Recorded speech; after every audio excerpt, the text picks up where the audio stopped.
আসসালামু আলাইকুম প্রিয় দর্শক, ভাই ও বোনেরা।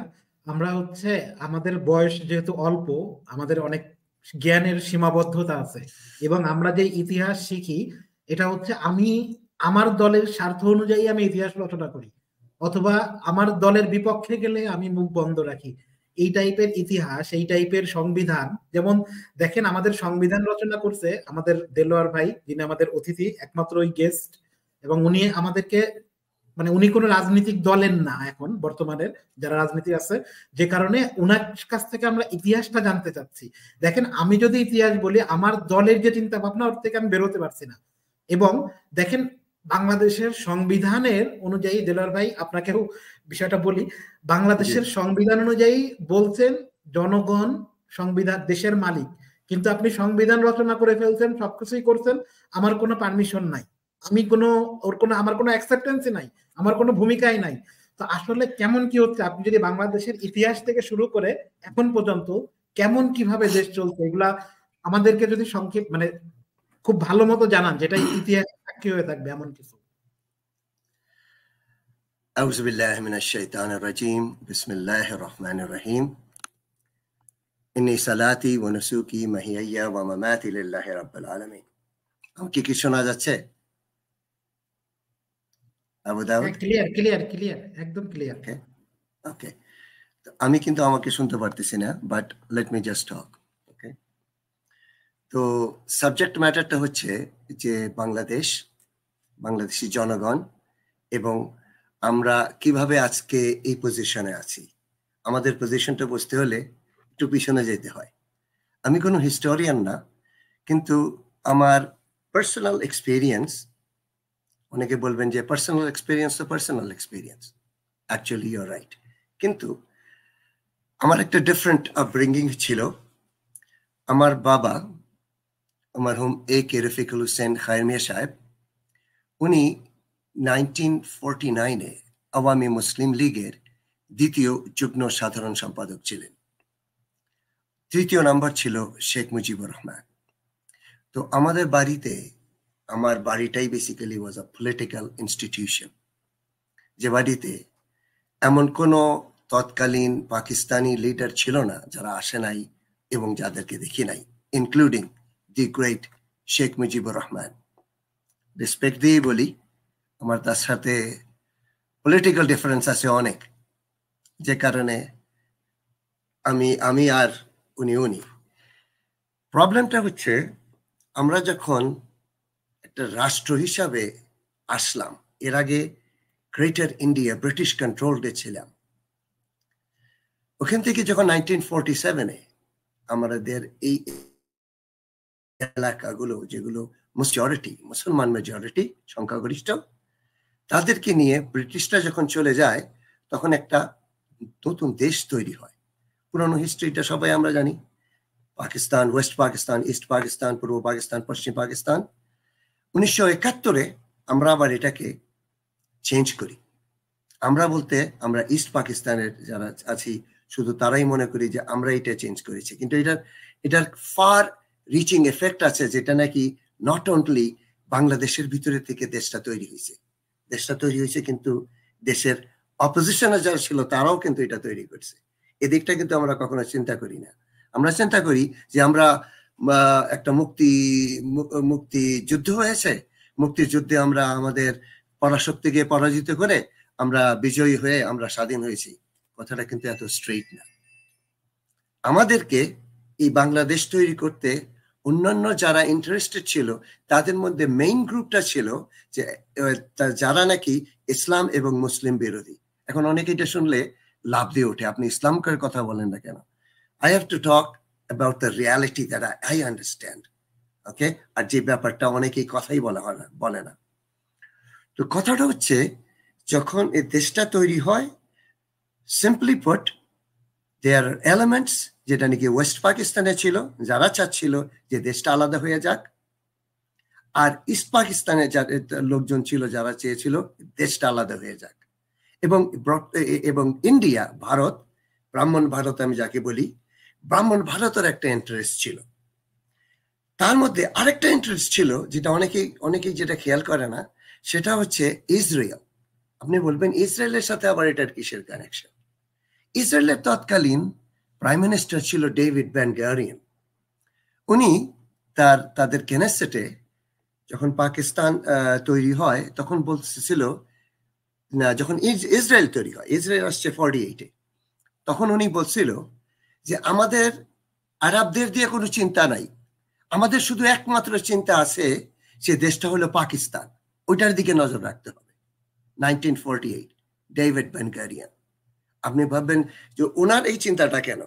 ওনার চিন্তাটা এই জন্যই ছিল, আমরা ছিলাম সর্ববৃহৎ মুসলিম সংখ্যাগরিষ্ঠ দেশ পাকিস্তান, যেটা নাকি একটা ধর্মের এবং ধর্ম জাতির উপরে বেস করে তৈরি করা হয়েছে। ইসরায়েলের যদি অ্যাটেনশন তখন থাকে, শুধু ইসরায়েল বলতে আমরা কাদেরকে বুঝি? ইসরায়েল কিন্তু ইসরায়েল নয়, ইসরায়েল হচ্ছে ইউরোপ, ইসরায়েল হচ্ছে আমেরিকা, ইসরায়েল হচ্ছে ওই সকল দেশ যারা নাকি বেসিক্যালি নর্মালি ইসলাম এবং মুসলমানের এগেনস্টে। আমি skip forward, let's come to 1971। 1971 আমাদের দেশ স্বাধীন হলো। কাদের এগেনস্ট যুদ্ধ করলাম? পাকিস্তানি আর্মি জনতা, আইয়ুব খান, পার্টিকুলারলি আইয়ুব খান 10টি বছর দেশটাকে, ডেমোক্রেটিক প্রসেসটাকে ধ্বংস করে, দেশের বড় বড় নেতা যারা ছিল তাদেরকে ধ্বংস করে, সবাইকে শেষ করে, ইনক্লুডিং মাই ফাদার, আমার বাবা 1966 থেকে 69 পর্যন্ত জেলে ছিলেন এই ফাইটিং এগেনস্ট আইয়ুব খান। ওকে, তো আমরা দেশটা স্বাধীন হলো। তখন স্বাধীন হইতে আমরা যখন স্বাধীন হওয়ার জন্য আমরা যখন দেশটা হাতে পেয়ে গেলাম, কিন্তু দেশটা কিন্তু আমাদের হাতে ছিল না। দেশটা চলে গেল কার হাতে? দেশটা চলে গেল ইন্ডিয়ার হাতে। চারিদিকে সর্ববৃহৎ যে বর্ডার যেটা হয় একটা দেশের, চারিদিকে ইন্ডিয়া, আর মাঝখানে আমরা শুধু বঙ্গোপসাগরের একদিকে যেতে হবে, আর একটু জায়গা আমরা পাবো হলো মায়ানমারের সাথে, আজকে যেটা আরাকান একটা স্টেট হতে যাচ্ছে বা হবে। তো আমাদের তখন কি হইলো, একটা দেশ যখন অস্তিত্বে আসে তখন দেশটার একটা রেকগনিশনের দরকার হয়, ইউনাইটেড নেশনের রেকগনিশন, পার্শ্ববর্তী দেশের রেকগনিশন।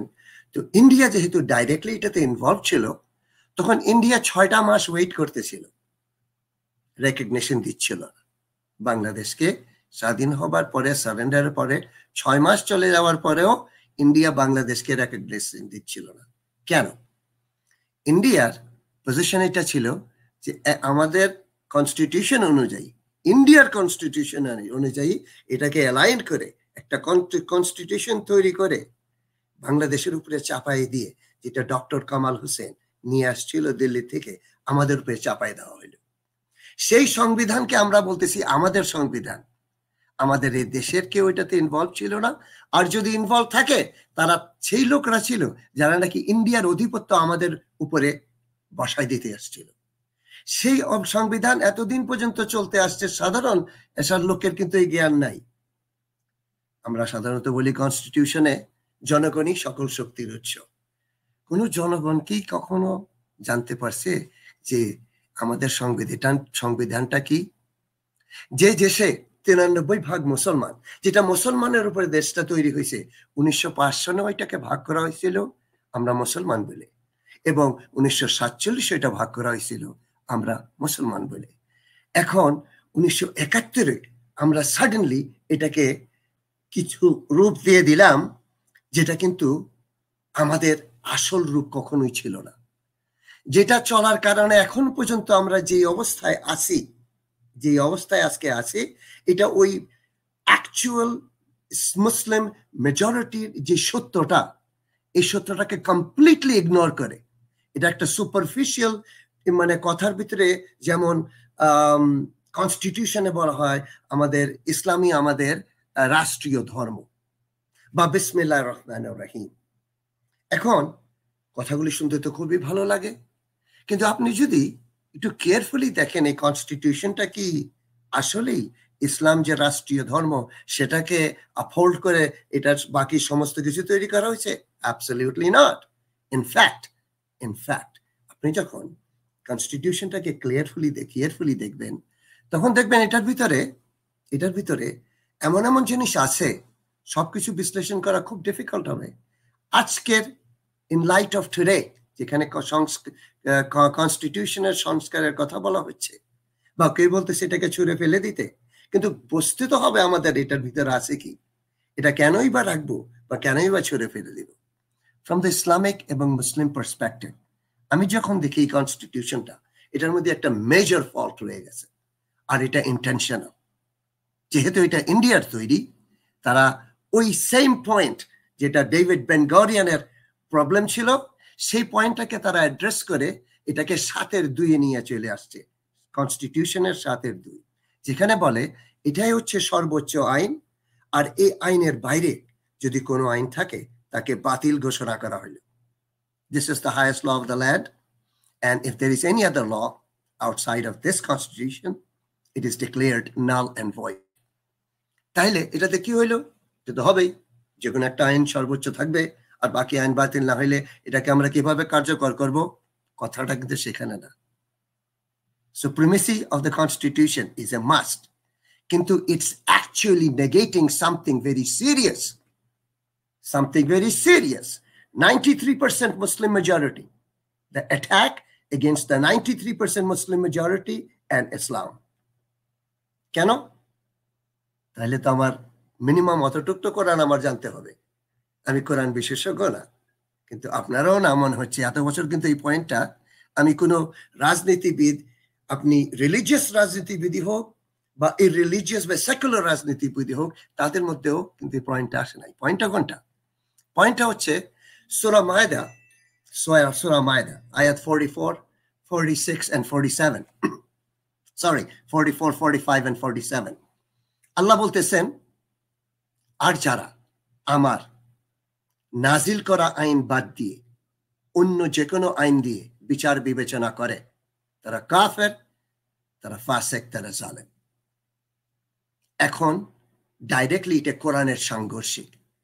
আপনি যদি এটার ভিতরে বলেন যে ইসলাম রাষ্ট্রীয় ধর্ম, ইসলাম রাষ্ট্রীয় ধর্ম হইলে রাষ্ট্রীয় ধর্মের মেইন প্রিন্সিপাল যেটা, সেটা হচ্ছে কোরআন, যেটা মেইন ল। তাহলে কাজটা আমরা কি করলাম? আমরা করি নাই। যেহেতু আমরা করি নাই, এর জন্য আমরা কিন্তু ব্লেম না, এটা ভারত থেকে তৈরি করে আমাদের উপরে বসায় দেওয়া হয়েছে। ভারত থেকে তৈরি হয়ে আমাদের উপরে বসায় দেওয়ার পরে 6 মাস পরে, আমাদের ভারত স্বাধীনতার 6 মাস পরে ভারত আমাদেরকে কি করলো? রেকগনিশন দিল এই কনস্টিটিউশনটা ইনস্টল করার পরে। এখন বুঝতে পারছেন প্রবলেমটা কোথায়? সবাই কিন্তু ঘোরাঘুরি করতেছে, এটা চাই, এটা চাই, সেটা চাই, এটা ছোড়া। আপনি কি ফেলতেছেন, কি রাখতেছেন, এই পয়েন্টটা আসছে কোথাও? এখন পর্যন্ত ইসলাম এবং মুসলিম মেজরিটির যে পজিশনটা, এটা কি নিউ ইয়র্ক থেকে বা আমেরিকা থেকে যে ভদ্রলোককে নিয়ে আসা হয়েছে, আলী রিয়াজ, উনি কি এটা জানেন না? অবশ্যই জানেন। উনি প্রিসাইসলি ওইটাই করতে আসছেন যেটা ডেভিড বেন গরিয়ান 1948-এ বলছিলেন, serving the interest of the Judeo-Christians to attack Muslim and Islam. এখন কি অনেকে বলবেন, ভাই এটা তো খুব এক্সট্রিম এক্সপ্লেনেশন। দেখেন তো, am I saying something that's not right? আপনাকে তো 7-2 দেখাই দিলাম, আর কোরআনের একটা আয়াতই দেখাই, 3টা আয়াত দেখাইলাম, কিন্তু সংক্ষেপে আমি বলছি। এখন আমাদের বুঝতে হবে যে আমাদের হকটা কি। আমাদের হকটা হলো, আমরা সাধারণ একটা জনগণ, আমরা পারি বা কি করতে? যেহেতু কনস্টিটিউশনে বলা আছে, ওই যেটা আছে এখন এটাতেই বলা আছে জনগণই সকল শক্তির উৎস, তাহলে আমাদের ইনপুটটা এটার ভিতরে থাকতে হবে। আমি ইন্ডিয়া থেকে আনি বা ইউএস থেকে আনি, যে বা ডক্টর কামাল হোসেন দিয়ে আনি, তারা কি এটা আমাদের জন্য ইনস্টল করবে? তারা সেটাই করবে যেটা তারা পণ্ডিত, যেটা তাদের ইন্টারেস্ট, যেটা তাদের জিওপলিটিক্যাল ইন্টারেস্ট। আমরা একটা দেশ কিন্তু একটা ভ্যাকিউমে থাকে না। We are connected with everything else and everything else is connected with us. তাহলে আমরা as a Muslim majority state, প্রথমে কি হলো? পাকিস্তান লার্জেস্ট মুসলিম মেজরিটি স্টেটটাকে ভাঙা হলো, তাই না? তাই হয়েছে। আপনারা ভাবতেছেন স্বাধীন, কিন্তু I thought that we were enslaved again for the second time. Okay, কি হইলো তাহলে? আমরা ওখান থেকে বাইরে আসলাম, এরপরে আবার 71-এ ওই আমাদের যে অরিজিনাল অস্তিত্ব, আমরা যেটা মেজরিটি, আপনি কি ইসরায়েলে গিয়ে বলতে পারবেন যে তরাটা আপনার আইন হবে না? ইসরায়েলে কিন্তু এখন পর্যন্ত কোনো কনস্টিটিউশন নাই, অনেকে কিন্তু এটা জানেন না। ইসরায়েলে কোনো কনস্টিটিউশন নাই, তারা তরাকে আপহোল্ড করে রাখে, that is the highest law. And everything else, যেটা সাইকেল ঠিক করবেন কি রিক্সা ঠিক করবেন কি গাড়ি ঠিক করবেন, ওই যে rules and regulation to conduct a state is below থরা। আমরা সেটা করতে পারলাম না কেন? আমরা তো ইসরায়েল থেকে অনেক বড় একটা দেশ, কেন পারলাম না? এই প্রশ্নটা কিন্তু উঠবে না, উঠায় না, কারণ আমাদেরকে মার্জিনালাইজড করে, আমাদেরকে কন্ট্রোল করে চলাটাই হচ্ছে জুডিও খ্রিস্টান ওয়ার্ল্ডের একটা basic fundamental idea of politics. কেন এটা? আমি যখন বলি আপনি বলবেন যে ভাই আপনি এটা এভাবে বলতেছেন, আমি I'll explain it to you again. According to the Bible, New Testament, Old Testament আছে, New Testament, Luke 19:27. Luke 19:27. কি বলছে? কি বলছে? As for those who do not want me to rule over them, bring them in front of me and slaughter them. বাংলায় বলি, আর যারা আমাকে তাদের উপরে অধিপত্য বা রুল করতে দিবে না, তাদেরকে আমার সামনে নিয়ে এসো এবং তাদেরকে কতল করো। লুক 19:27. আপনি ভাববেন যে ভাই এটা তো বাইবেলে, আমি কাদের কথা বলতেছি ভাই? I'm talking about Judeo-Christian. I'm talking about Judeo-Christians, right? তাদের প্রিন্সিপাল কি হবে? আমি যেমন আমার কোরআন থেকে উদ্ধৃত বললাম যে এটাই সর্বোচ্চ আইন, এই আইনের বাইরে কোনো আইন থাকলে এটাকে বাতিল ঘোষণা হবে। এটা সরি এটা হলো কনস্টিটিউশনের। কোরআনে বলতেছে আল্লাহর নাজিল করা আইন বাদ দিয়ে যদি অন্য কোনো আইন দিয়ে বিচার বিবেচনা করি, তাহলে আমরা কাফের, ফাসিক এবং জালেম হয়ে গেলাম। তো যদিও খ্রিস্টানরাও তাই, তাদের বই দিয়েই চলে, যদিও তার একটা সেকুলার মোড বাইরে দিয়ে রাখছে, of the people, for the people and by the people. Literally তারা basically damage the people and damage the people more. পিপলের কথা বলে তারা পিপলের সকল রাইট হরণ করে নেয়। এখন আমাদের এই কনস্টিটিউশনে এখন আমরা কি করতে পারি? এখনো কি আপনার সাথে আমার সাথে কথা বলতেছে কেউ? কেউ বলছে? আমি তো রাজনীতিবিদদেরকেও দেখি না, পার্টিকুলারলি আমি যদি বলি যে মেইন স্ট্রিম জামাতে ইসলামী যে পার্টিটা আছে, I have a lot of respect for them. They are a very well organized institution. Yet তারা কি কথাটা এখনো বলতেছে যে এই কনস্টিটিউশনের ভিতরে এটা যে ডাইরেক্টলি কোরআন বিরোধী, এটা ডাইরেক্টলি কোরআন বিরোধী? সুন্নাহর কথাটা বাদিয়ে দিলাম, উনি তো বলতেছেন না, উনি বলতেছেন না। তাহলে ওনারা they are basically just another liberal democratic party. In fact, US foreign পলিসিতে তারা জামাত ইসলামীকে তা সেভাবেই দেখে যে it's a liberal Democratic institution. এটা যদি লিবারাল ডেমোক্রেটিক ইনস্টিটিউশন হয়, তাহলে XY অন্য পার্টির থেকে তো কোনো ডিফারেন্ট না। আমি জামাতকে এর জন্য পয়েন্ট আউট করতেছি যে তারাই ইসলামের কথাটা নিয়ে সজাগ এবং অনেক তারা জান জীবন অনেক কিছু দিয়ে এখনো দাঁড়ানো, কিন্তু তারাও তো পুরোটা বলতেছে না। কেন বলতেছে না? এটা কি শুধু পলিটিক্সের জন্য? আওয়ামী লীগকে বাদ দিয়ে বেসিক্যালি তাদের কাজ করবে এটা Indian government. Awami League was created by those people who were supporting India, যে কারণে তারা দেশটাকে ভাগ করার কথা বলছে। ইস্যুস অনেক কিছুই দেখা যায়, যারে দেখতে নারী তার স্মরণ ভারী। আমার একটা আইডিয়া আছে, আমি এটাকে সম্পূর্ণ করব। আমি এটাকে কিভাবে করব, তখন আমার উদ্দেশ্য সেভাবে তৈরি করতে হয়, আমার আইডিয়াগুলি সেভাবে তৈরি করতে হয়। আওয়ামী লীগ যখন নাকি আওয়ামী মুসলিম লীগ থেকে মুসলিম শব্দটাকে কেটে আওয়ামী লীগ তৈরি হয়েছে, তখন থেকে আওয়ামী লীগের ডাইরেকশন এই পর্যন্ত ছিল। কেন কেন তারা এই কথা কাজটা করলো? সাধারণত তারা বলবে যে না না, আমরা সবাইকে একসাথে করার জন্য সব ধর্ম না করে সবাইকে একসাথে করে আমরা জাতিগতভাবে কাজ করব। ভাই, দেশটা তো কয়েকদিন আগেই অস্তিত্বে আসলো মুসলমান হিসাবে, তখন কিন্তু সেকুলার হিসাবে আপনারা আসেন নাই। হঠাৎ করে আওয়ামী মুসলিম লীগ থেকে এই অ্যালার্জিটা কেন আসলো যে মুসলিম শব্দটা কাটতে হবে? এখন কিন্তু you will begin to see the drift, যে কোথা থেকে ইনফ্লুয়েন্স আসছে। বাইরে অনেক কথা বলা যাবে, অনেক কথা বলা যাবে, কিন্তু অনেক কথার ভিতরে সত্যটা এটাই ছিল, the direction was to separate and destroy the largest Muslim majority country in the world. ওকে, তো তারপরে থেকে কি হলো? আওয়ামী লীগ। ওকে, আওয়ামী লীগ হওয়ার পরে আমরা কি দেখলাম? আমরা যেটা দেখলাম সেটার অ্যাকচুয়ালি যদি বুঝতে হয়, হিস্ট্রি বুঝতে হলে গাছতর নাম কি, ফলে পরিচয়। শেখ হাসিনা যে কাজগুলো করে গেছেন গত 16 বছরে, এবং উনার বাবা শেখ মুজিবুর রহমান যে কাজগুলো করে গেছেন, আপনি একটু তাকায় দেখেন তো, এটা সাধারণ জনগণের ইচ্ছা অনুযায়ী হয়েছিল কিনা? তখনও এটা হয় নাই। এবং এই 16 বছর শেখ হাসিনা যে কাজগুলি করে গেছেন সেটাও কিন্তু জনগণের কথা হয় নাই। জনগণ কথা বললে তাকে গুম, খুন, হত্যা মামলা দিয়ে একদম শেষ করে দেওয়া হয়েছে। আর বাকি ইনস্টিটিউশন গুলোর কথা কি বলবো?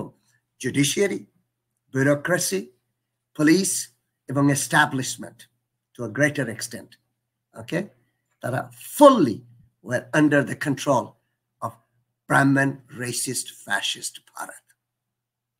এখন আমরা কোথায় আছি? আমরা রিসেন্টলি কোথায় আছি? 5ই আগস্টে একটা বিপ্লব হলো। যে বিপ্লবের কথাটা আবার আমি রিপিট করব, আমি 6 মাস 7 মাস আগে আরেকটা টক শো চ্যানেলে আমি কিন্তু বলছিলাম যে একটা সুনামি আসতেছে, সবকিছু ধুয়ে মুছে চলে যাবে। আমাকে জিজ্ঞাসা করা হয়েছিল কারা করবে, আমি বলেছিলাম ক্লিয়ারলি যে কোনো পলিটিক্যাল পার্টি এটাতে ইনভলভ হবে না। কেন বলেছিলাম? কারণ সব পলিটিক্যাল পার্টি ডাইরেক্টলি এবং ইনডাইরেক্টলি বাংলাদেশে যারা আছে তারা সবাই কন্ট্রোলড, ওকে, কন্ট্রোলড বাই সেখানে আমাদেরকে দেখতে হবে এই পলিটিক্যাল পার্টিরা আমাদের কি রিপ্রেজেন্ট করতেছে যেটা হওয়ার কথা। আমি যে কথাটা বলতেছি, আমি একজন লোকই হোক, তখন আপনি বলবেন আপনি একজন বলতেছেন আর তো কেউ বলে না। তো আর তো কেউ বলে না, এটা কি যাই না বলে না, কি নাকি না যাই না বলে না? লোকে বলে জেনে শুনে যে করে পাপ সে করে মহাপাপ। আমি জেনে শুনে যদি চুপ করে থাকি তাহলে তো আমি মহাপাপ করতেছি, কিন্তু বিচার করবে কে? কাদের কথা বলতেছি? এই যে আমি বললাম যে জুডিশিয়ারি, ব্যুরোক্রেসি, ওকে, পুলিশ, এস্টাবলিশমেন্ট, যদি শুধু 16টি বছর এই শেখ হাসিনার যে রাজত্বটা চলছে, এই শেখ হাসিনা, আওয়ামী লীগ এবং রামবামপন্থীর দল যে অরাজকতাটা, যে তাণ্ডব, তাদের কথায় তাণ্ডব তা চালিয়ে গেছে, তো তারা কি এই কয়েকজন লোক, আওয়ামী লীগের কয়েকজন লোক তারা করতেছিল এটা? এই দেশটা কাদের হাতে ছিল? Law and order. এই যে বড় বড় জামাতিদের ধরে ধরে ICT, court and court, ICT tribunal ভিতরে নিয়ে তাদেরকে সব হত্যা করা হলো, জুডিশিয়াল মার্ডার। কোথা থেকে হইল?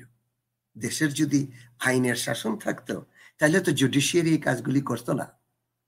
আর জুডিশিয়ারি কাজগুলি করতেছে এটা ব্যুরোক্রেটসরা দেখতেছে না। আচ্ছা, ব্যুরোক্রেটসরা যারা দেখতেছে তারা কি এই পুলিশদের ব্যবহার করে কাজটা করা হয় নাই? আর আমাদের যারা নাকি দেশ রক্ষা করবার, যাদের উপরে আমি স্যালুট জানাই সবসময়, তাদের যারা টপ এশালন ছিল তারা কি চুপচাপ বসেছিল? আমরা কি করব? আমাদের কি দায়িত্ব? আমরা তো দেশ রক্ষার জন্য আছি, আমরা তো পলিটিক্সে নাই। কথাটা কিন্তু স্পষ্ট তারা বলে, কিন্তু তাদের হাতেই কিন্তু সমস্ত পলিটিক্স। আজকেও যেখানে বসা আছি, আজকেও যেটা বসা আছি, সব পলিটিক্যাল পার্টি ক্যান্টনমেন্টে গিয়ে একসাথে হয়ে তারা এই অ্যাডভাইজারি গ্রুপটা তৈরি করলো, সবাই কিন্তু একসাথে মিলে। এখন বুঝতে পারতেছেন মানে জনগণ সকল উৎস নাকি কিছু লোক যারা নাকি হাতে গোনা কিছু লোক সকলের উৎস, শক্তির উৎস। তো আমরা চাচ্ছি জনগণের গভর্নমেন্ট, আমরা চাচ্ছি গণগণের শাসন, কিন্তু আমাদের কি সেটা দেওয়া হইতেছে? কোনো একক পলিটিক্যাল পার্টি এটা করতে পারতেছে না, কিন্তু তাদেরকে আবার ক্যান্টনমেন্টের ভিতরে বসে হাতে ধুয়ে দেখাই দেওয়া হয়েছে এটা হবে। আরেকটা কথা বলি, যে শেখ হাসিনা এই এত অত্যাচার, এত বড় গণহত্যা, এত কিছু করার পরে এত বড় একটা ক্রিমিনাল, সে এখন বলবেন আপনি ইমোশনাল। একটা মানুষ হত্যা হলে ইমোশনাল হইতেই হয় নাকি? আমি মোশাররফ করিমের নাটক দেখে তো ইমোশনাল হব না? একটা মানুষ অ্যাকচুয়াল হত্যা হইলে, একটা না অনেক মানুষের উপর অত্যাচার, এবং 5ই আগস্ট পর্যন্ত কিন্তু অনেক জনগণের হত্যা হয়েছে। জনগণ, আমাদের দেশ, আমার কেনা বুলেট, আমার কেনা বন্দুক, আমার দেওয়া বেতনের উপরে আইসে আমার উপরে গুলি। তাহলে পাওয়ারটা কার হাতে? কার হাতে? অনেকে কিন্তু একটু শাই হইয়া বলে যে না ওনারা তো না, তাহলে গুলিটা করলো কে? শুধু পুলিশ? এটার মধ্যে কি আর্মি ছিল না? এটার মধ্যে কি আর্মি ছিল না? ছিল। সে আর্মি জেনারেল কিন্তু still the army general in this country. এখন বলবেন আপনি উত্তেজিত। ভাই আমি উত্তেজিত। একটা মানুষ হত্যা হইলে দেশের ইনোসেন্ট জনগণের হক চাইতে গিয়ে তাদেরকে গুলি করে এবং ট্রাকের ভিতরে নিয়ে পুড়াইয়া দেওয়া। এখনো অনেক লোক আছে যারা কথা বলতে পারতেছে না, তাদের যে আত্মীয় স্বজন তারা কোথায় গেছে তারা এটাও জানে না। আর যারা জীবিত আছে, এমন অবস্থায় জীবিত আছে যেমন তারা অপেক্ষা করা হইতেছে তারা মরে গেলেই ভালো, তাহলে আর কোনো উইটনেস থাকে না। তাহলে আমাদের যে আইজি গভর্নমেন্ট, মানে ইন্টারিম গভর্নমেন্ট, এই ইন্টারিম গভর্নমেন্টের কাজটা কি ছিল? যে গণহত্যা হয়েছে প্রথমে গণহত্যার একটা কমিশন করে এটার বিচার করা। আপনারা বলবেন যে না একটা আইসিটি তো চলছে, ওটা তারা দেখতেছে। হ্যাঁ হচ্ছে, দেখছে, হবে। এদিকে কিন্তু মানুষ মরে শেষ। এদিকে কিন্তু যাদের ঘরের ওই ছেলে নাই, ওই ভাই নাই, বা ও বাবা নাই, তাদের কি অবস্থা? ওই একই অবস্থা 71-এর পরে যে অবস্থাটা হয়েছে, তাদেরকে কেউ দেখে নাই, তাদেরকে কেউ দেখে নাই, এখনো কিন্তু কেউ দেখছে না। তাহলে কি হচ্ছে? ওই হ্যান্ডফুল অফ লোক, অল্প কিছু লোক এটাকে বসে তারাই প্রণয়ন করে দিবে। ডক্টর কামাল হোসেনকে আনেন, একে আনেন, সেকে আনেন, তারা তো খুব বিশিষ্ট লোক, তারা খুব জ্ঞানী লোক, তারা অবশ্যই তারা জ্ঞানী এবং বিশিষ্ট। তারা কি আমাদের কথা চিন্তা করে করতেছে নাকি অন্য কাদের কথা চিন্তা করতেছে? এখন আমার ইন্টারেস্টে যখন আমি তাদের সাথে বসবো, তখন দেখবেন আমি তাদের ইন্টারেস্টে কথা বলতেছি। একই কথা এখানে যখন দেখতেছেন সুন্দর করে বলতেছি, এই একই কথা তখন দেখবেন আরেকজনের এগেনস্টে আমার ইন্টারেস্টে যে দেশের কথা আর বলতেছি না। তখন ফরেন ইন্টারেস্টে আমাদের বাইরের বন্ধুরা কি বলে, আমাদের আমেরিকা কি বলে, আমাদের ইংল্যান্ড কি বলে, আমাদের সৌদি আরবিয়া কি বলে, আমাদের ইউএই কি বলে, আমাদের বন্ধু প্রীতম দেশ ব্রাহ্মণ রেসিস্ট ফ্যাসিস্ট ভারত কি বলে। এখনো কিন্তু আপনারা যখন দেখবেন এই যে আমাদের আইজি গভর্নমেন্ট, ইন্টারিম গভর্নমেন্ট, আমি কিন্তু অনেক সময় হাইসা এটাকে বলি ইন্ডিয়ান গভর্নমেন্ট, তারা এমন কিছু করতে পারছে ইন্ডিয়ার এগেনস্টে?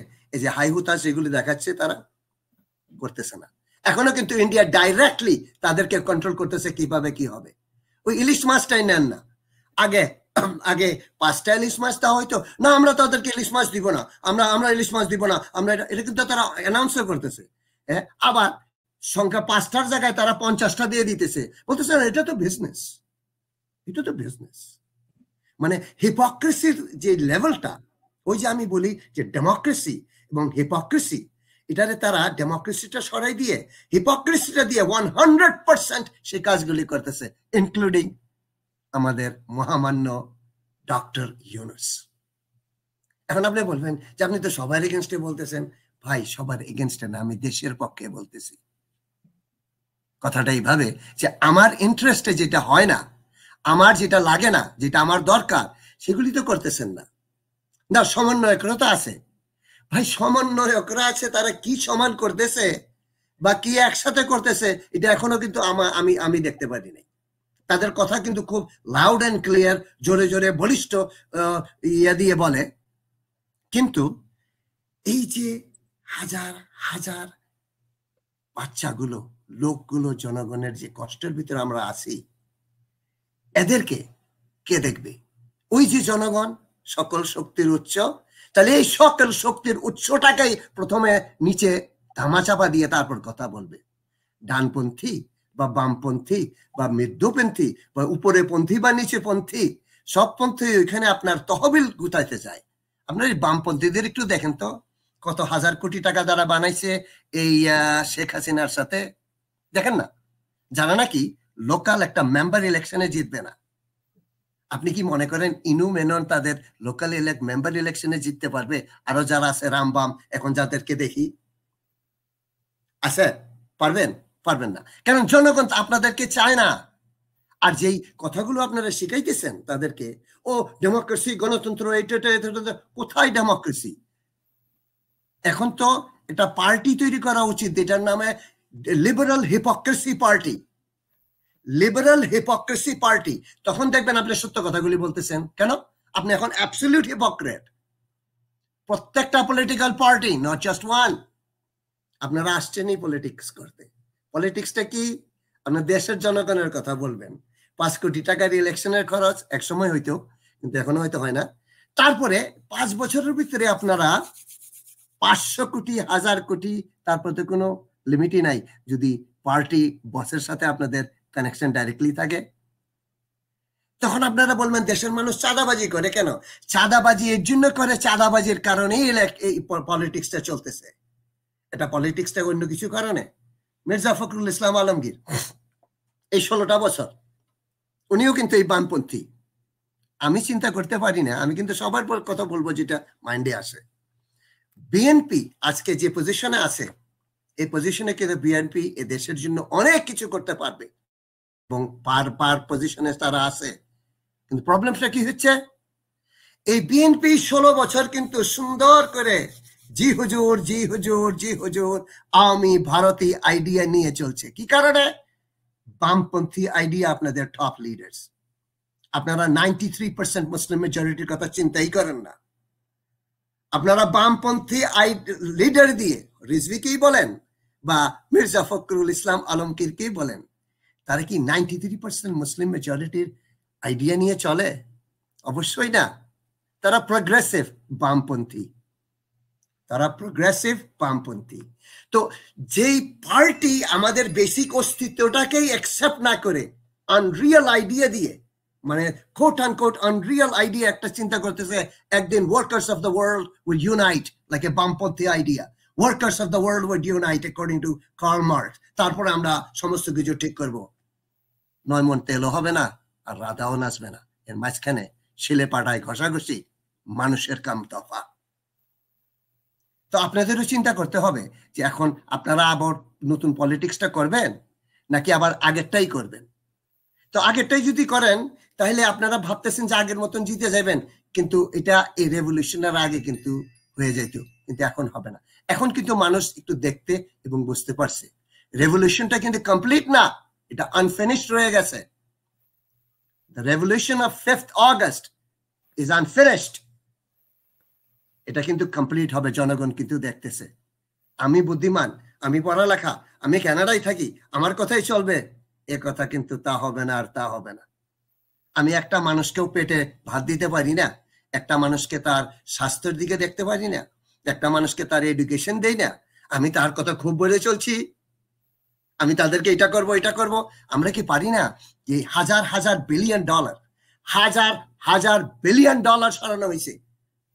এখন যদি আমি কিছু নাম্বার দিই, আপনারা অস্থির হয়ে যাবেন। এই গত 16 বছরের ভিতরে আপনারা কি জানেন যে অফিসিয়ালি এবং আনঅফিসিয়ালি কত বিলিয়ন ডলার ইন্ডিয়াতে পাচার করা হয়েছে? অফিসিয়ালি এবং আনঅফিসিয়ালি আমি একটা নাম্বার দিব, আপনারা যারা জানেন একটু হাতেই দেখেন। 64 billion dollar each year, officially এবং আনঅফিসিয়ালি। এর জন্য ইন্ডিয়া আপনাদের পিছিয়ে লাগিয়ে আছে। এখানে মধু খাইতে হবে, আর এখানে তাদের লোক উপরের থেকে নিচে পর্যন্ত সব জায়গায় আছে, যেটা এই আমাদের ইন্টারিম গভর্নমেন্টও কিন্তু কিছু করতে পারবে না। আমি তো মনে করি তারাও এই ইনফ্লুয়েন্সটা নিয়ে আসছে যে ওই পুরনো স্টেটাস কোটা মেনটেন করে যাক। হ্যাঁ, উপরে দিয়ে দেখাচ্ছি আমরা ইন্ডিয়ার সাথে যুদ্ধ করব, এটা করব, এটা কিছুই হচ্ছে না। আমাদের সেই সেম লোক, same establishment, same bureaucracy, same judiciary, same police এখনো আছে। ইনফ্যাক্ট তাদের কি হত্যাযজ্ঞের সাথে, এই গণহত্যার সাথে জড়িত ছিল, তাদেরকে এখন প্রমোশন দেওয়া হচ্ছে।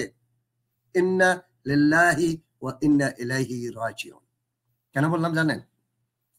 আল্লাহ বলে কোরআনে, যখন নাকি একজন ইমানদার একটা বিপদের সম্মুখীন হয়, যখন একজন ইমানদার একটা বিপদের সম্মুখীন হয়, তখন সেই কথাটা বলে ইন্না লিল্লাহি ওয়া ইন্না ইলাইহি রাজিউন।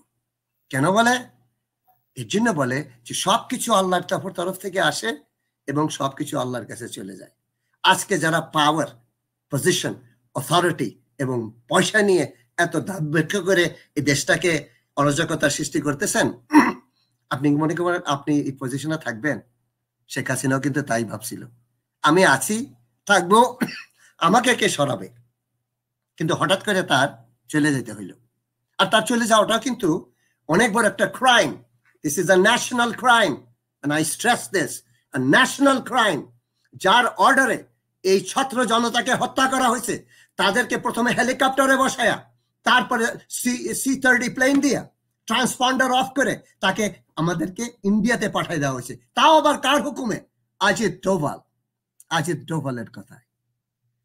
আমরা স্বাধীন হয়েছিলাম 71-এ, আমরা 71-এও স্বাধীন হই নাই, এখন স্বাধীন হইতে হবে। যতদিন পর্যন্ত আমাদের উপরে ভারতের এই ধরনের নগ্ন হস্তক্ষেপ, আর ভারতীয় লোক যারা নাকি এতদিন 71-এর থেকে এই 2024 এবং 25 পর্যন্ত তারা এই দেশটাকে চালাচ্ছে, প্রত্যেকটাকে অফিসিয়ালি রিমুভ করতে হবে। এবং তারা এই গণহত্যার সাথে যারা জড়িত ছিল, তৎকালীন ছিল, তাদের সবাইকে এই নুরেনবার্গ ট্রায়াল, যেটা সেকেন্ড ওয়ার্ল্ড ওয়ারের পরে হয়েছিল, বিচার হয়েছিল ইহুদি হত্যার জন্য, সেভাবে তাদেরকে বিচার করা দরকার আছে। এই ডাইরেকশনে কি কেউ কথা বলতেছে?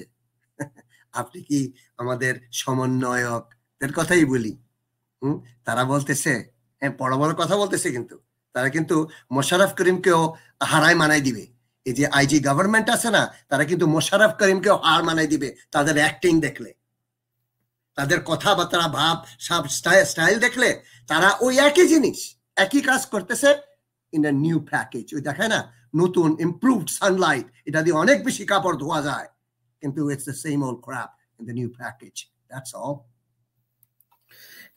দিলওয়ার ভাই, আমাদের একটা প্রশ্ন আছে। আমাদের প্রশ্ন হচ্ছে, আমরা বুঝতে পারছি আসলে আমাদের রাজনৈতিক দলগুলোর অনেক সমস্যা আছে, আপনি যেটা তুলে ধরলেন, কিন্তু আমার একটু ইসলামিক দৃষ্টিকোণ থেকে আপনি একটু বলবেন যে জামাত ইসলাম, বাংলাদেশের জামাত ইসলাম, তারা 2012 সালে তাদের সংবিধান থেকে আল্লাহ ও রসুলের নাম, আল্লাহ ও রসুলের প্রদর্শিত আইন বাদ দিয়ে তারা ইসলামিক আইন প্রতিষ্ঠা করবে, এবং এটা কি আসলে ইসলাম পারমিট করে কিনা, মানে আপনি ইসলামের কিছু অংশ মানবেন, কিছু অংশ মানবেন না, এটা কি আসলে ইসলাম নাকি অন্য কিছু? আর দ্বিতীয়ত আরেকটা বিষয় হচ্ছে যে, মনে করেন মাওলানা দেলোয়ার হোসেন সাইদি, নিজামী, মুজাহিদ, এদের সাথে তো শেখ হাসিনার কোনো পার্সোনাল এনিমি ছিল না। তারা তারা কোনো তারা জীবন দিয়ে দিচ্ছে হাসতে হাসতে জীবন দেওয়ার পরে 5-6 মাস হয়ে গেছে, জামাত ইসলাম তাদেরকে ওন করেনি। এটাকে আপনি কিভাবে দেখেন? এবং বিএনপি দেখেন জামাত ইসলাম পরে যে আবার ভারতের সাথে বন্ধুত্ব করতে চাইছে, এটাকে কিভাবে দেখেন আপনি? জামাত ইসলামী যেটা অরিজিনালি 71-এ ছিল, ইট ইজ মাই পজিশন, আমি পার্সোনালি এই কথাটা বলি যে 71-এ জামাতে ইসলামের পজিশনটা ঠিক ছিল, যেটা নাকি সাধারণ জনগণ অনেকেই জানে না বা বোঝে না। তারা সবাই দেখে তারা ছিল স্বাধীনতা বিরোধী। অ্যাকচুয়ালি কথাটা কিন্তু ইজ নট কারেক্ট। তারা এখনো এই দেশের মানুষের কথা বলে, এখনো এই দেশের মানুষের স্বাধীনতার কথা বলে, কিন্তু তখনকার আর এখনকার মধ্যে যে পজিশনটা দাউদ আপনি বলতেছেন, সেটা আমি একটুখানি বলি। তখনকার পজিশনটা ছিল, তারা দেখতেছিল যে ইন্ডিয়া আমাদেরকে ধ্বংস করে ফেলবে, খেয়ে ফেলবে, আমরা যদি এই ধরনের স্বাধীনতার কথা বলি, যেটা নাকি আমি যেটার কথা বলছি অনেক আগে থেকেই এই প্ল্যানটা ছিল দেশটাকে আলাদা করে দেবার। এটা ইন্ডিয়ার ইন্টারেস্টে, আমাদের ইন্টারেস্টে না। জামাত এখন একটা লিবারেল ডেমোক্রেটিক পার্টি। কেন তাদেরকে ওই পজিশনে নিয়ে আসা হয়েছে যে আপনারা যদি এটা না করেন তাহলে কিন্তু আপনার অস্তিত্ব থাকবে না, আপনাদের নিবন্ধ বাতিল করা হবে। আপনারা কিন্তু এটাও জানেন, ওকে? তো Jamaat to survive as a political party ওই প্র্যাকটিক্যালি ওই কাজগুলি করতে হয়েছে in align with other people, কিন্তু তারা এখনই দেখছে, কিছুদিন আগেই দেখছে তাদের টপ লিডার গুলোকে সবগুলি একটা একটা করে কিন্তু ঝোলাই দেওয়া হয়েছে। এখন নিজামী সাহেবের কথা আমি বলি। নিজামী সাহেব কিন্তু শেখ মুজিবুর রহমানকে এক সময় ওপেনলি বলছিল যে উনি ওনার মতন এরকম একটা নেতা পুরো দুনিয়াতে নাই, এ ধরনের something to that effect, highlighting Sheikh Mujibur Rahman as one of the biggest leader of this country. আমি যেটাকে টোটালি ডিফার করি। আমি সেই দিনই আমার এক বন্ধুকে কানাডা থেকে ফোন করে বললাম যে ভাই, আপনাদের নিজামী ভাই এই কথাগুলি বলতেছে, আমি তো দেখতেছি আপনাদের গলায় দড়ি পড়বে এখন। আমি কিন্তু স্পেশালি এই কথাটা বলতেছি, এখন পড়বে দড়ি, কারণ এটা হচ্ছে মুনাফিকাত। মুনাফিকাত হচ্ছে আমি বলি একটা করি আর একটা। ৭১ যদি আপনি ওইটা বলে থাকেন যে এই কাজগুলি অন্যায় হয়েছে, এটা ঠিক না, তো সেই লোকটাকে আপনি মহানায়ক বলতেছেন, তাহলে আপনি পলিটিক্স খেলতেছেন, তাই তো? Politics otherwise মুনাফিকাত। ওকে, আপনারা করতেছেন, তা কি হবে? শেষ পর্যন্ত কিন্তু এটা হইল। আজকেও জামাতে ইসলামের আমির, উনি কিন্তু ভেরি ইন্টেলিজেন্ট ইন্ডিভিজুয়াল, আর তার সম্বন্ধে পার্সোনালি আমি যা জানি ভালোই জানি, কিন্তু উনিও যে পলিটিক্সের কারণে অ্যালাইনিং ইন্ডিয়া, শেখ মানে আওয়ামী লীগকে মাফ করে দিব, এটাকে মাফ করে দিব, এটা হচ্ছে to avoid conflict and somehow continue to do politics and get into the power. এভাবে পাওয়া যায় না। আমাদের দেশে একটু খারাপ ভাষায় বলে যে পাছা দিয়ে পাহাড় ঠাললে পাহাড় নড়ে না কিন্তু। ওকে, তো আপনাদের কি করতে হবে? You have to go back to your drawing board. সূরা ফাতিহা থেকে শুরু করতে হবে। আপনারা জানতে জানতে আপনারা অনেক দূর আগে গেছেন। এখন আপনার সূরা ফাতিহাটাতে একটু যদি দেখেন, জামাত ইসলাম কি বলছি, উইথ ডিউ রেসপেক্ট, এটা আমার জন্য প্রযোজ্য, শুধু আপনার জন্য না, যে সূরা ফাতিহাতে আমরা কি বলি?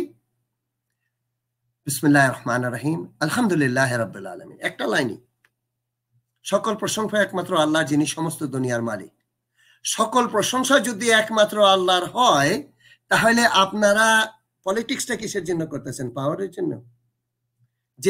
যে সংবিধানের ভিতরে, যে সংবিধানকে, কোরআনকে ক্যাটাগরিক্যালি ব্যান করা হয়েছে, এটার উপর আপনারা কসম খায়া পার্লামেন্টে ঢুকে গেছিলেন। একবার আওয়ামী লীগের শাড়ির নিচে, একবার বিএনপির শাড়ির নিচে। এটা তো this is not Islam, this is politics. তাহলে দাউদের কথাটাই বলতে পারি যে তারা যে অরিজিনাল আল্লাহর পজিশনটা সরাই দিয়ে আপনারা লিবারেল ডেমোক্রেসিতে চলে আসছেন, তাহলে এখন তো জামাতে ইসলামী হয় না, তাহলে এটা অন্য কিছু হবে। তো আপনারা নামটাও চেঞ্জ করে দেন, তখন এটা হিপোক্রেসিতে পড়বে না। তার যদি হিপোক্রেসিতে না পড়ে, তাহলে আপনাদের বাঁচতে হবে মুনাফিকার থেকে। আর কোরআনে কিন্তু আল্লাহ বলতেছে কাফের, ফাসিক, জালেমের থেকে বেশি শাস্তি হবে মুনাফিকের, বেশি শাস্তি হবে মুনাফিকের। আমি বলছিলাম যে শেখ মুজিবুর রহমানকে আপনারা বিশাল নেতা বানায় যখন আমাদের নিজামী সাহেব বলে ফেললেন, তখন আমি বলছিলাম যে ভাই, আপনি বিপদে পড়ে গেছেন, আপনি বিপদে পড়ে গেছেন, এখন কিছু একটা হবে। আমি আপনার সাথে ধোঁকা করতে পারি, যখন আল্লাহর নাম বলে ধোঁকাটা হয়, তখন কিন্তু বিপদটা অনেক সাংঘাতিক। আমরা যারা মানি ধর্ম বা না মানি, মুনাফিকাত মানে বলি একটা করি একটা, এটা মানুষের কাছে কিন্তু অত্যন্ত একটা ঘৃণিত জিনিস। আমাদেরকে বুঝতে হবে যে আমি সব জ্ঞানী আপনাকে বলতেছি না, আমি বলতেছি যে আমাদের দেশের 93% মুসলিম মেজরিটি, তাদের ইন্টারেস্টে যে কাজগুলি করা দরকার আছে, সেই হিসাবে আমাদেরকে দেশটাকে পরিচালনা করতে হবে। আমরা সেই হিসাবে করি নাই বলে শেখ মুজিবুর রহমানের এই অবস্থা, জামাতের ইসলামের এই অবস্থা, বিএনপির আরো জঘন্য অবস্থা হইতে যাচ্ছে। এখন কিন্তু সবাই জানে যে বিএনপি কি করে, দেশের কথা বলে রামবাম দিয়ে দেশ চালায়। রর সাথে মিটিং হয় মির্জা ফখরুল ইসলাম আলমগীরের, কয়টা হয়েছে এটা তো বেশিরভাগ তো আপনার পেপারই দেখছেন, কোথায় গিয়ে উনি মিটিং গুলি করে, ব্যাংককে বা ইউএইতে বা লন্ডনে বা আমেরিকাতে করেন নাই? মানা করতে পারবেন? এখন আপনারা আওয়ামী লীগকে ব্যান করতে চান না, যে কারণে যেটা তো একটা পার্টি, এটাকে পার্টিকে কিভাবে ব্যান করা যায়? পার্টি না, পার্টি না, এটা একটা দেশ ধ্বংসের প্রসেস, যেটা 1949-এ যেটা আওয়ামী মুসলিম লীগ থেকে মুসলিমকে প্রথম হত্যা করে এই পার্টিটা তৈরি হয়। এখন পর্যন্ত তারা ইসলাম এবং মুসলিম বিরোধী। তাদের সাথে কথা বলে দেখেন, দেশের কথা বলতে বলতে একদম মুখে ফেনাও তুলে ফেলাবে। যখন দেখবেন আপনি যে ডিসএগ্রিমেন্টে গেছেন, তখনই হাত উঠবে আপনার, গালি তো আছেই, হাত উঠবে আপনাদের উপরে। এটা হচ্ছে আওয়ামী লীগ, যেটা শেখ মুজিবুর রহমান নিজে করতেন তার স্টুডেন্ট লাইফে। কিভাবে জানি? আমার বাবা এবং শেখ মুজিবুর রহমান একই সাথে এই রাজনীতিতে ছিলেন। আমি ওনার কাছ থেকে ডাইরেক্টলি শোনা যে যখন কোন রকম গন্ডগোল হইবার সম্ভাবনাও থাকতো, তখন তাদেরকে মুজিবুর রহমানকে খবর দেয়, এই মুজিবকে খবর দে তো, এখানে একটা গন্ডগোল হইবার ব্যবস্থা আছে। আওয়ামী লীগ, ছাত্রলীগ, এই লীগ সেই লীগ এবং নাও বিএনপি, তারা একই কাজ করতেছেন না আপনারা? হাতাহাতি, মারামারি, কিলাকিলি, জালো জালো, আগুন জ্বালো। তো আগুন কেন জ্বালবে? আগুন তো মানুষের চুলায় জ্বালাইবেন ভাই, চুলায় জ্বালান। যেখানে আগুন নাই গিয়ে দেখেন অনেক পাকঘরে আগুন নাই, খাওয়াও নাই, আগুনও নাই, আগুনটা সেখানে জ্বালান, রাস্তায় জ্বালায়েন না। আর যারা যারা আগুন জ্বালাও বলবে, সাথে সাথে ধরে তাদেরকে জেলের ভিতরে রাখেন, আর তা নাহলে সিটিজেন অ্যারেস্টে রাখেন। সিটিজেন অ্যারেস্ট হইলেও আপনি দেশের নাগরিক, কেউ যদি কোনো অন্যায় করতে থাকে আপনার সামনে, তাকে সিটিজেন অ্যারেস্ট করতে পারেন, পুলিশ লাগবে না। এটা হচ্ছে ওই বিদেশি আইনের কথাই বললাম। ওকে, তো এখন জামাতে ইসলামী সবাই দেখতেছে যে ওনারা কি করতেছেন। ওনারা ওইটাই করতেছেন যেটা মায়ের খাইয়া ভূত হয়ে গেলে যে কাজটা করে। ওনারা মায়ের খাইয়া ভূত হয়ে গেছেন গিয়া, এখন ওরা ভেবা চাকা খাইয়া গেছেন কোনটা করবেন। কনফ্লিক্টের ইন্টারেস্ট পলিটিক্স ওনারা আর করবেন না। আমাদেরকে মারলো, ঠিক আছে ভাই, ঠিক আছে, একটা থাবর দিছে, আচ্ছা ঠিক আছে ভাই জানগা, একটা থাবর দিছে, উনি থাবর খাইয়া যাইতেছেন। তো থাবরটা ইসলামের নামে খায়েন না, নামটা চেঞ্জ করেন না আপনি। একটা ইসলামের নামে যখন আপনাকে কেউ একটা থাবর দেয়, তখন তো আমি নিজেও খারাপ মনে করি যে এটাকে কেন এটা করতেছে। কিন্তু আপনারা নিজেরাই যদি থাপরের বস্তু হয়ে যান, তাহলে কিভাবে হবে? আপনারা বলবেন যে আপনি একা একা কথা বলতেছেন। ভাই, একা একাই বলতে হয়, কারণ আর আমার কথাও আপনি শুনবেন না, আর আপনার কথাও আমি শুনতেছি, কিন্তু আমরা কোনো কার্যকরী পজিশনে যাচ্ছি না। ইন্টারনাল গভর্নমেন্টও কিছু করতেছে না, ইন্টারিম গভর্নমেন্ট। আর যেটা আসবে এটার পরে, এটার যে কি অবস্থা সেটাও জানি না। সবাই বলতেছে সংস্কার করে তারপরে যাব। সংস্কার, কোন সংস্কারটা করবেন? প্রথমে তো বিচার দরকার। যে অন্যায়টা হয়েছে, যেটার কারণে আজকে আপনার এখানে বসা, সেটার বিচারটার কথা কিছু কার্যকরী করছেন? বলতেছেন যে শেখ হাসিনাকে আমরা দেশে নিয়ে আসবো। কি দরকার ভাই? গার্বেজ যা যে দেন বাইরে, সময় নষ্ট করতেছেন, আনবে। আবার ওদিক থেকে ইন্ডিয়া বলতেছে যে না, আমরা তাকে পাঠাবো না। অত বড় ক্রিমিনাল আজকে যদি হিটলার ওকে আর্জেন্টিনিয়াতে পাওয়া যেত, তাহলে কি আর্জেন্টিনিয়া বলতে পারতো আমি তাকে ফেরত দিব না? আজকে হিটলার যদি আর্জেন্টিনিয়াতে পাওয়া যেত, অনেকে বলে সে মরে নাই, সে আর্জেন্টিনাতে ছিল, সেখানে মারা গেছে, একটা উদাহরণ দিলাম আর কি। তাহলে আপনি কি হিটলারকে আর্জেন্টিনা ধরে রাখতে পারতো? বা কোনো দেশ পারতো? ভারত কিভাবে পারে শেখ হাসিনাকে রাখতে? আর যদি নাই পারেন আনতে, এটা নিয়ে কথা বললেন না, ছাড়েন। Good ridden of bad rubbish. কিন্তু বাকি যারা আছে তাদেরকেও তো আপনারা আস্তে আস্তে ছেড়ে দিচ্ছেন। হেফাজতের কথা বলে, ওই যে হেফাজতে ইসলাম, প্রথমে আসলে ইসলামের কথা বলে, তারপরে যখন পিঠা খেয়ে গেল, তারপরে গিয়া কমই জননী উপাধি দিল সেই একই মেয়ে লোক, সেই একই হত্যাকারী শেখ হাসিনাকে কমই জননী। Have you guys know shame or sense? এটাই কি আপনারা ইসলামের এক্সাম্পল দিবেন? তো যে কারণে আমি বলি যে দেখেন, আমার কথাগুলি ব্যতিক্রম, কিন্তু ভুল বললে কারেক্ট করে দিবেন। কিন্তু আপনারা যখন দেখতেছেন যে কাজগুলি এদিকে যাচ্ছে, তাহলে কেউ থামাচ্ছে না কেন? কোন পলিটিক্যাল পার্টি কথাগুলি বলতেছে না কেন? আলী রিয়াজকে নিয়ে আসছেন, যে নাকি নেটোর পলিসি ডাইরেক্টর। নেটো মুসলমান হত্যা ছাড়া কিছু করছে দুনিয়াতে? দেখেন তো, আমাকে দেখেন তো। আপনাকে একটা ছোট একটা এক্সাম্পল দিব। এক্সাম্পলটা হচ্ছে, যখন নাকি তৎকালীন সোভিয়েত ইউনিয়ন USSR খণ্ড বিখণ্ড হয়ে শেষ হয়ে গেল, তখন নেটোর প্রধানকে একজন জিজ্ঞেস করলো যে এখন তো আর USSR বলতে যে ওই থ্রেটটা নাই, তো এখন নেটোর কি দরকার? তখন উনি নেটোর হেড বলবো যে আমাদের মেইন এনিমি USSR না, আমাদের মেইন এনিমি হচ্ছে যে ইসলামিক ওয়ার্ল্ড, মুসলিম ওয়ার্ল্ড, তাদের এগেনস্টে আমাদের অনেক কাজ আছে। তো কাজগুলি তাই করতেছে না? 60,000 70,000 গাজা মেরে ফেললো, কোনো জাস্টিস নাই। আপনি নেতানিয়াহুকে ধরে আনতে পারতেছেন? হ্যাঁ, ইন্টারন্যাশনাল কোর্ট অফ জাস্টিস, হ্যাঁ, তাকে ক্রিমিনাল বলা আছে, ধরে আনতে পারতেছেন? This is all I call hypocrisy. ওই যে ডেমোক্রেসি বলেন না, এটা বেসিক্যালি হিপোক্রেসি। এই শব্দটা সুন্দর করে স্পেলিং করে লিখে রাখেন। এখন পার্টি করতে হবে বাংলাদেশে, যেটা নাকি সবচেয়ে বড় ডিমান্ড লিডারদের ভিতরে, লিবারাল হিপোক্রেটিক পার্টি। একেবারে অ্যাবসলিউট ভালো থাকবেন, তখন মুনাফেক হবেন না, তো বলবেন একটা করবেন আর একটা, তাই তো? তো এখন আমাদেরকে যেটা করতে হবে, এই ছাত্র জনতা আবার নামতে হবে। কিভাবে? ভাঙতে, ধ্বংস করতে না, এখন কনক্রিট প্ল্যান দিয়ে নামতে হবে। প্ল্যানটা কি হবে? জনগণই সকল শক্তির উৎস, তাই তো? হ্যাঁ, খাওয়া দাওয়ার দামটা কমাইতে হবে অ্যাট এনি কস্ট। আমাদের অ্যাট এনি কস্ট, যারা এটা নিয়ে সিন্ডিকেট করে তারাও জানে যে আমি কি বলতেছি। ওকে, খাওয়া দাওয়ার দামটা কমাইতে হবে, বেসিক হেলথ কেয়ার ফ্রি থাকতে হবে। বেসিক হেলথ কেয়ার, এটা ইম্পসিবল।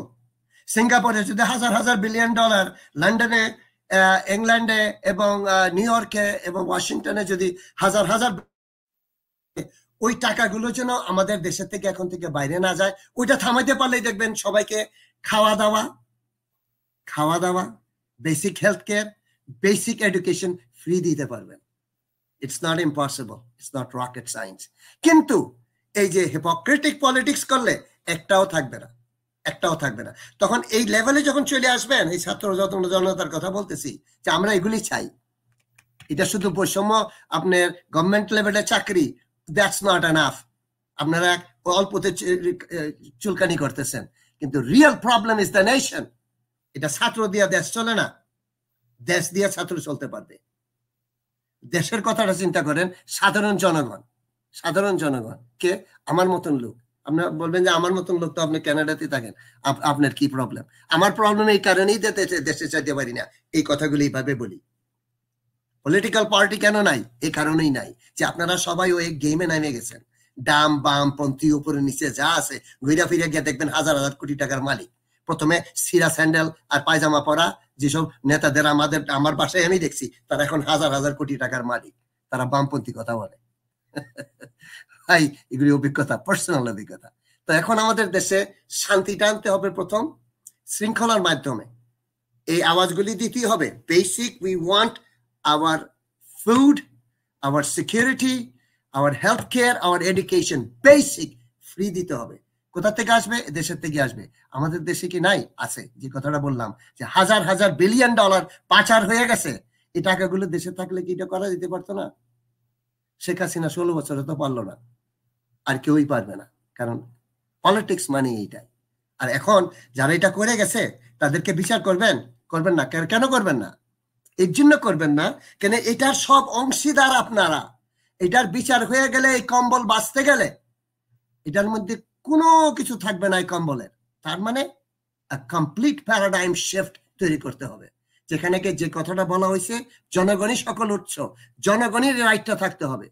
এমপি ইলেকশন হইল, ওই এলাকায় জনগণের ওই রাইটটা থাকতে হবে যে এমপি কিছু করতেছে না, ওই এলাকায় ভোট দিয়ে সেই এমপি কে ওখান থেকে লাথি মাইরা বার করতে হবে।